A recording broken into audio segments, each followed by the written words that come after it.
A horcrux is the darkest magical object in existence. It houses a fragment of a wizard's soul, created through murder. Before Voldemort, this practice was so vile that most dark wizards avoided it. When used, it was almost always a single horcrux, hidden and cursed. Voldemort's innovation was different. He didn't stop at one. He built a system of horcruxes, deliberately shattering his soul into multiple pieces. To create one, the act of murder is essential. Killing tears the soul apart. Then, a wizard performs a spell to sever and trap that fragment inside a chosen object. Most wouldn't attempt this even once. But Tom Riddle researched relentlessly. He even asked Professor Slughorn whether more than one horcrux was possible. That conversation revealed his true goal, not survival, but immortality. Voldemort eventually created 6 horcruxes, keeping the 7th fragment in himself. The number 7 was chosen deliberately.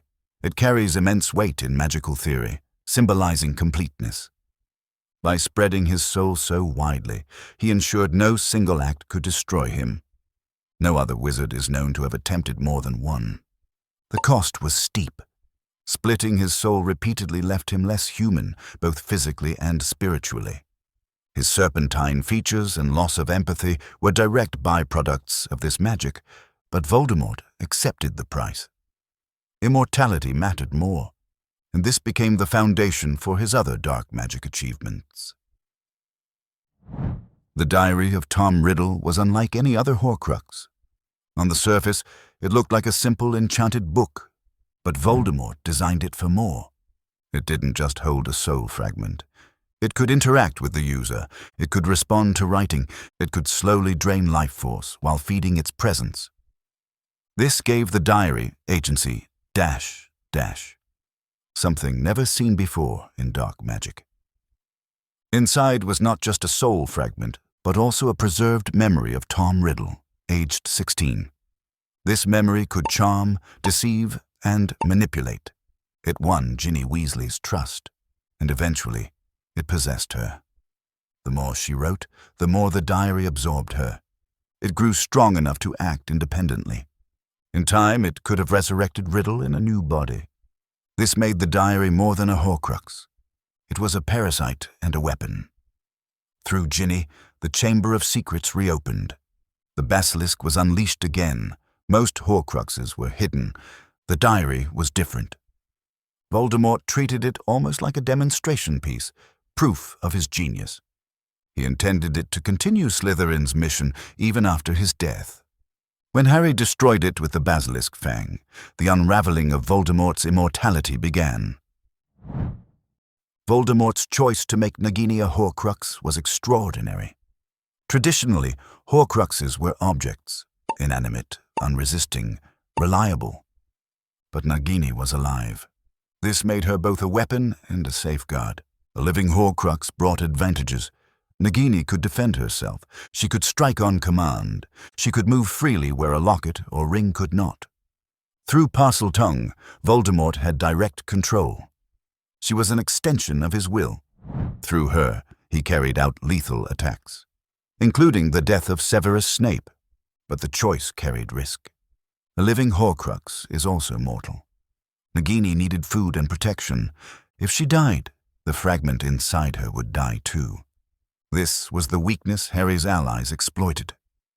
At the Battle of Hogwarts, Neville Longbottom killed Nagini with the sword of Gryffindor, and a crucial part of Voldemort's soul was gone forever.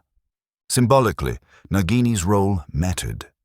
By tying his soul to a serpent, Voldemort fully embraced his Slytherin heritage. He also embraced his shift from human to something less than human. She was proof of his transformation, a wizard becoming creature. In 1995, Voldemort performed one of the most advanced rituals in magical history, his resurrection. Before this, horcruxes allowed survival only as a bodiless spirit. No wizard had ever rebuilt a body from almost nothing. The ritual took place in the little Hangleton graveyard, chosen for symbolic and practical reasons.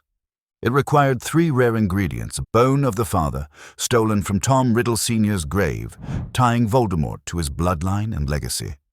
flesh of the servant, taken from Peter Pettigrew's hand, binding loyalty and sacrifice. Blood of the enemy, Harry Potter's blood, infused with his mother's protective charm.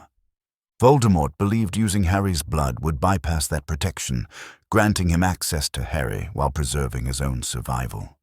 The ritual fused blood magic, necromancy, and Horcrux resilience. Few spells in history combined so many branches of the dark arts.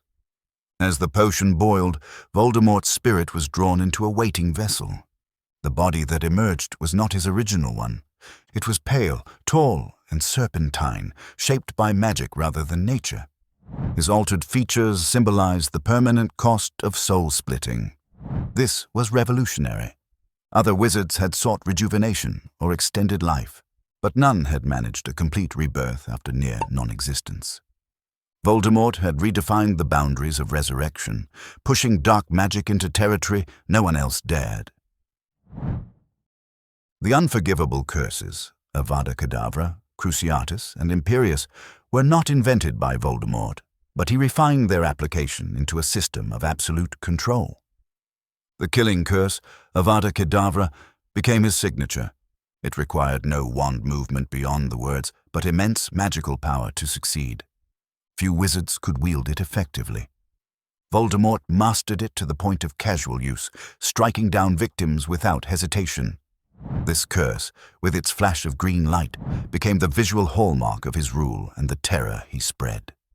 The Cruciatus curse, designed to inflict unbearable pain, was elevated from a simple weapon into a method of governance.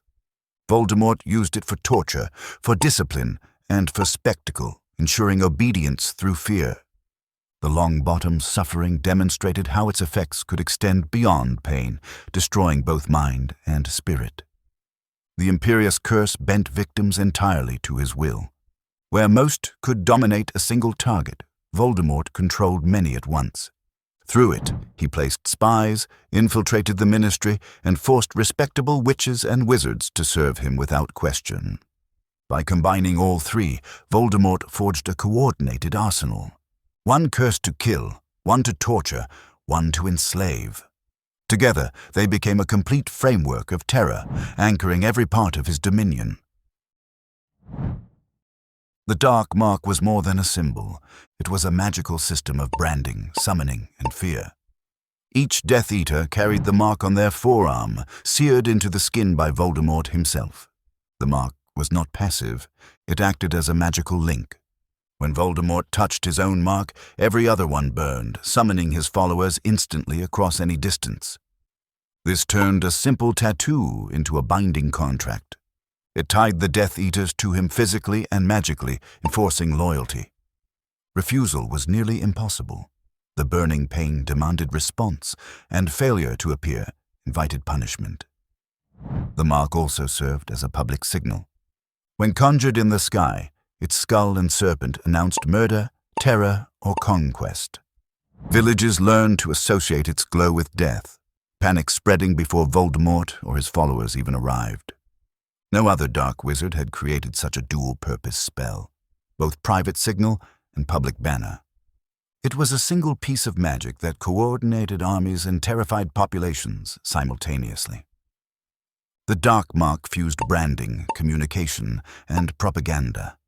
It was innovation through symbolism, reminding his servants and enemies alike that Voldemort's presence could reach them anywhere, at any time. The Inferi were corpses reanimated by dark magic. They were not ghosts or spirits, but bodies turned into puppets, stripped of will and controlled entirely by their master. Necromancy had long been whispered about, but Voldemort advanced it beyond rumor. He did not raise Inferi as curiosities or brief experiments. He assembled armies of them, using corpses as tools of war. The process was brutally efficient. Inferi required no food, sleep, or rest. They felt no pain, could not be bargained with, and fought until destroyed. Under Voldemort's command, they became endless soldiers, tireless and expendable. His most infamous use of Inferi was in the hidden cave where he placed one of his Horcruxes. The underground lake beneath the stone basin was crowded with them, waiting motionless beneath the water. When touched, they attacked in terrifying swarms, dragging intruders down into the depth.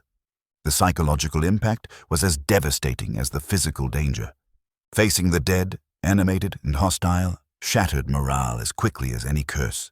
Even experienced witches and wizards hesitated when surrounded by the lifeless eyes of those who should have been at peace. Through the Inferi, Voldemort weaponized death itself. They were his reminder that nothing was sacred, not even the grave. For him, the line between life and death was not a boundary, but another resource to exploit. Voldemort extended dark magic into the realm of the mind.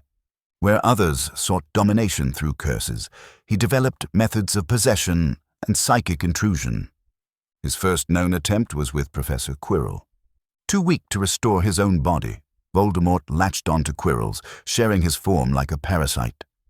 This possession left Quirrell drained and unstable, but it allowed Voldemort to act directly, guiding him in the hunt for the Philosopher's Stone. Later, Voldemort advanced from inhabiting bodies to invading minds. The psychic link forged through Harry's scar was one of his greatest innovations. Through it, Voldemort could project visions, manipulate emotions, and plant illusions vivid enough to drive action. The false dream of Sirius Black's capture nearly lured Harry into a fatal trap at the Department of Mysteries. Possession also worked as a direct weapon. In the Ministry, Voldemort briefly seized Harry's body, attempting to force Dumbledore into killing his own student. This showed how mental control could be fused with combat. Unlike curses, which leave visible wounds, psychic invasion was almost invisible. Its damage lay in fear, mistrust, and instability. Victims could not know whether their thoughts and choices were genuine or placed by Voldemort's will. By weaponizing the mind, Voldemort expanded dark magic beyond the physical. He turned thought itself into a battlefield where trust, memory, and identity were constantly under siege. Voldemort was not only a practitioner of dark magic, he was also an experimenter. He pushed boundaries that others feared to touch, layering curses and inventing new enchantments that blended disciplines rarely combined. One example was the cursed protections surrounding his Horcruxes. The locket was sealed with enchantments that strangled intruders. The diadem was hidden in the Room of Requirement under powerful concealment. The ring carried a deadly curse that nearly killed Dumbledore when he tried to destroy it. Each defense went beyond simple hiding. They were practical demonstrations of magical theory, showing Voldemort's ability to weave multiple curses into interlocking systems. Another major innovation was the taboo curse.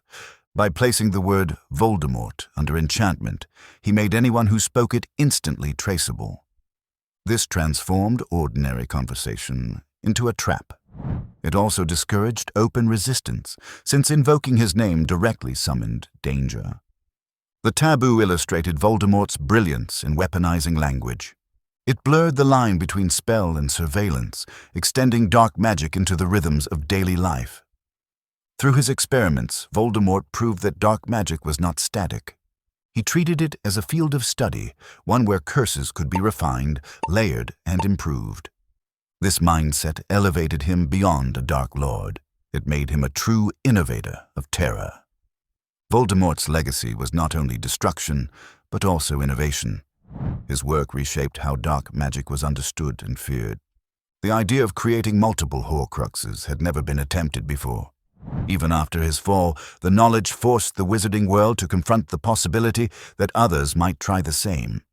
It redefined what immortality meant in magical terms. The resurrection ritual showed that even near disembodiment could be reversed. Though no one has replicated it, the precedent remains. Dark magic could cheat death more completely than previously believed. The unforgivable curses, once rare, became normalized under his rule. Entire generations grew up fearing them as standard weapons rather than ancient taboos. The Dark Mark proved that magic could be used not just for power, but for organization and propaganda. It was the first time a symbol itself carried enchantments that bound, summoned, and terrified. Inferi revealed the scale of necromancy when used systematically. They showed that death itself could be harvested as a resource of war. His taboo curse blurred the line between spell and surveillance, anticipating a future where language, thought, and freedom could be controlled by enchantment. Voldemort's legacy was paradoxical. His defeat proved the limits of dark magic, yet his methods advanced it further than any wizard before him. Even in failure, he left behind a map of innovations that redefined the boundaries of what magic could do.